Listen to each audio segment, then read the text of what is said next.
Ako, nagtataka nga ako kung bakit ang karamihan ng mga Chinese na nagpunta rito may pera eh. Oo. Samantalang doon sa China, Madam Speaker, naghihirap po ang mga tao doon. Ang mayaman doon, yung members lamang ng Politburo na wala pang 3 million. Subalit karamihan ng agricultural lands ng China, may hirap. They cannot even own their lands. They cannot even build their own houses. You see? Nakakapagtaka kung bakit napakaraming Chinese ditong galing sa mainland China nangyayaman.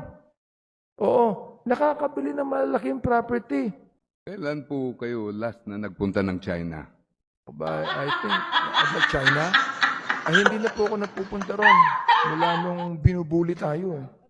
Oo, hindi na ako napupunta doon. Yung last na nagpunta po kayo, last na nagpunta kayo. Years na po yun eh. Taon na. Kaya, Hindi Madam na po Speaker, ako I would napupunta. understand na sinasabi po niya na walang mga bahay, mahinang agrikultura, Madam Speaker, dahil hindi pa pala siya matagal na